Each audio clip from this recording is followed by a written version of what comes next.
Good morning, सुप्रभात। स्वागत है आप सभी का। आप देख रहे हैं समृद्धि न्यूज और मैं हूं आपके साथ पूजा तंवर। वक्त हो चला है दिन भर की बड़ी खबरों की ओर रुख करने का। शुरुआत करेंगे दिन की सुर्खियों के साथ। उत्तर प्रदेश के स्कूलों में अब से मुगलों का नहीं पढ़ाया जाएगा इतिहास। आपको बता दें, मुगलों का इतिहास पढ़ाए जाने पर योगी सरकार ने बड़ा फैसला किया। 12वीं के सिलेबस में बदलाव किया गया है। यूपी सरकार का फैसला यूपी बोर्ड और सीबीएसई बोर्ड दोनों पर लागू होगा।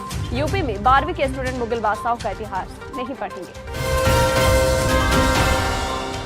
दंगा करने वालों को उल्टा लटका कर सीधा करने का काम भारतीय जनता पार्टी करेगी। केंद्रीय गृह मंत्री अमित शाह के इस बयान से अंदाजा लगाया जा सकता है कि अगर बिहार में बीजेपी सत्ता में आई तो किस तरह के शासन प्रशासन आपको देखने को मिलेगा। उधर विदेश मंत्री एस जयशंकर ने साफ कर दिया है कि अगर कहीं तिरंगे का अपमान होगा तो उसे बर्दाश्त नहीं किया जाएगा। भारत बहुत जिम्मेदार और दृढ़ देश है। भाजपा के नेतृत्व वाली मध्य प्रदेश सरकार ने सीहोर जिले के नसरुल्लागंज का नाम बदलकर भारुंडा कर दिया है।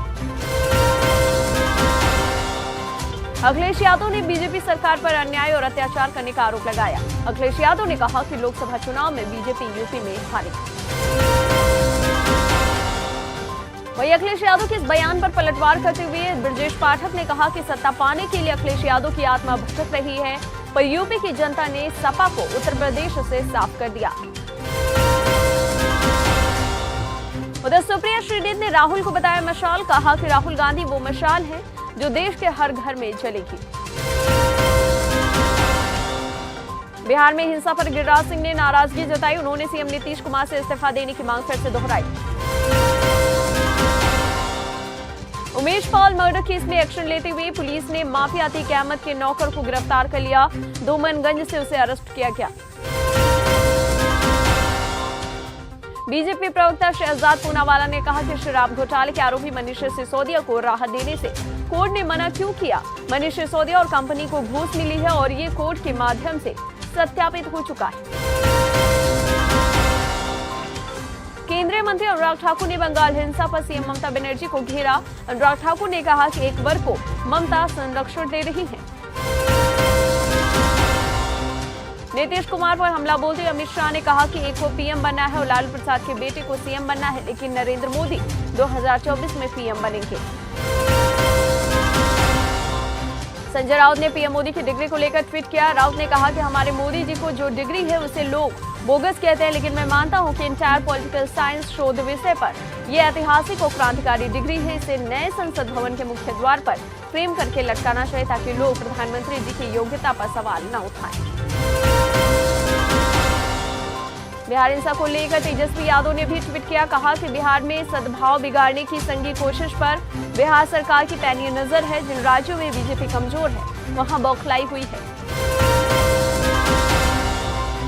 नालंदा के एमपी अशोक मिश्रा ने बताया कि यहाँ स्थिति अब नियंत्रण में है। एक व्यक्ति की मौत हुई है। इस हिंसा के बाद 70 से ज्यादा लोगों को गिरफ्तार किया गया। दोषियों के खिलाफ कार्रवाई की जाएगी। यहाँ भारी संख्या में जनबल अभी भी तैनात है। कांग्रेस सांसद अधीर रंजन चौधरी ने कहा, राहुल गांधी किसी से डरेंगे नहीं, न अमित शाह से डरेंगे और न ही पीएम मोदी के सामने झुकेंगे। वो न्यायपालिका के सामने ही जाएंगे। हिमाचल प्रदेश के सीएम सुखविंदर सिंह सुक्खू ने बीजेपी पर आरोप लगाया और कहा कि कांग्रेस मुख्य विपक्षी पार्टी है और राहुल गांधी हमारी पार्टी के बड़े नेता हैं। ये कोई राजनीतिक नाटक नहीं, हम उनके साथ खड़े हैं।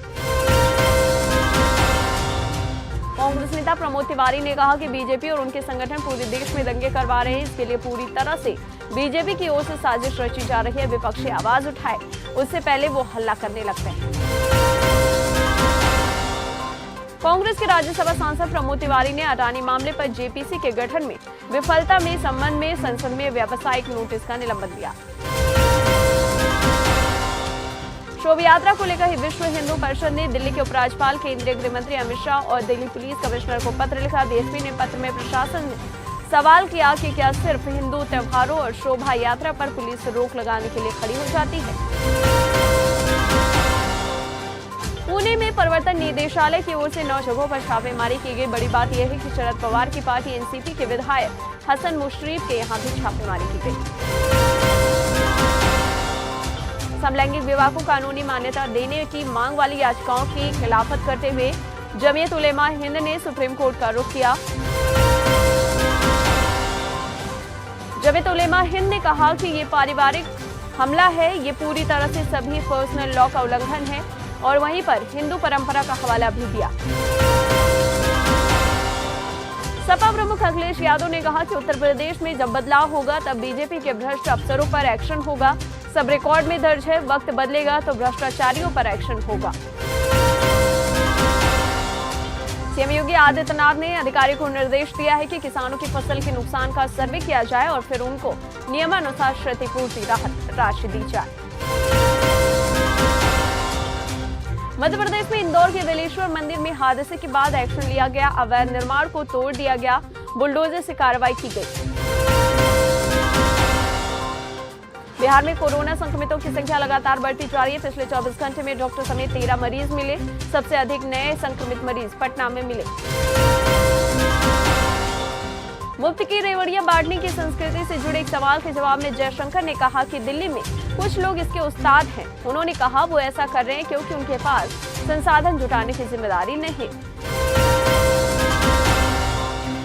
दिल्ली के मुख्यमंत्री केजरीवाल ने असम की जनता से वादा किया कि अगर आम आदमी पार्टी पूर्वोत्तर राज्य में सत्ता में आती है तो असम में सभी युवाओं को मुफ्त बिजली और नौकरी मिलेगी। उन्होंने कहा असम में गंदी राजनीति के अलावा कुछ नहीं हुआ।